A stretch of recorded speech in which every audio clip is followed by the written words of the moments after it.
Hi friends, இது என்னுடைய tailoring first video. எப்படி இருக்குன்னு சொல்லுங்கள். பிடிச்சிருந்தால் லைக் பண்ணுங்கள். இப்போ ப்ளவுஸ் ஸ்லீவ் வந்து ஈஸியாக எப்படி மெஷர்மெண்ட் பண்ணி கட் பண்ணுறதுன்னு பார்க்கலாம் வாங்க. இப்போ ப்ளவுஸை நான் 4 மடிப்பாக போட்டுக்கிட்டேன். 4 மடிப்பாக போட்டுட்டு ஸ்கேலால் 1.5 இன்ச் அளவுக்கு லைன் போட்டுக்கிறேன். லைன் போட்டு இது உள்ளே மடித்து தைக்கிறதுக்காக மட்டுமே லைன் போட்டுட்டு இப்போது அளவு ப்ளவுஸை வச்சு நம்ம காப்பி பண்ணலாம்.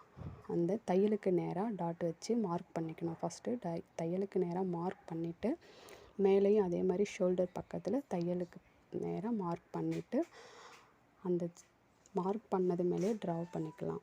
உங்களுக்கு ஈஸியாக இந்த மாதிரி ட்ரா பண்ணலாம். சப்போஸ் பண்ண வரலன்னா ஸ்லீவ் மார்க்கர் அப்படின்னு சொல்லிட்டு ஸ்கேல் விற்கிது. நீங்கள் அது வாங்கி கூட யூஸ் பண்ணிக்கலாம். இன்னும் ஈஸியாகவே இருக்கும். சரிங்களா?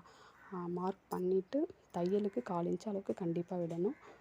இப்போ ஸ்கேலால் நம்ம கரெக்டாக மெஷர்மெண்ட் பண்ணதில் ஸ்கேலால் ஒரு லைன் போட்டுட்டு உள்ளே நம்மளுக்கு 2 இன்ச் அளவுக்கு துணி இருந்தால் போதுமானது. அதே மாதிரி ஃப்ரண்ட்டும் சரி பேக்கும் சரி பாடி கட் பண்ணும்போது அதே மாதிரி 2 இன்ச் அளவுக்கு விட்டுட்டு கட் பண்ணிங்கன்னா நம்ம ஸ்டிச் பண்ணி முடித்ததுக்கப்புறம் கரெக்டான ஃபிட்டான அளவில் இருக்கும்.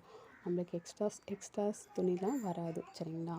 இப்போது நான் கைக்கு மெஷர்மெண்ட் பண்ணதுலேருந்து 2 இன்ச் அளவுக்கு உள்ள துணி விட்டுட்டு அந்த ஷேப்ஸு 1/4 இன்ச் அளவுக்கு நம்ம விட்டுட்டு மார்க் பண்ண பார்த்திங்களா, அதோடு சேர்த்து கட் பண்ணிக்கலாம். கட்டிங் போட்டுட்டு அவ்வளோதாங்க. ஸ்லீவ் நம்மளுக்கு இப்போ ரெடி ஆகிடுச்சு. ஓகேங்களா? Very easy மெத்தடுங்க.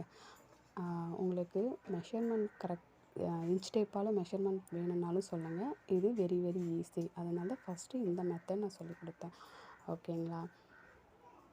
அவ்வளோதாங்க, முடிஞ்சிடுச்சு. இதுதான் என்னுடைய டைலரிங் ஃபர்ஸ்ட் வீடியோ. இது பிடிச்சிருந்தால் லைக் பண்ணுங்கள், ஷேர் பண்ணுங்கள்.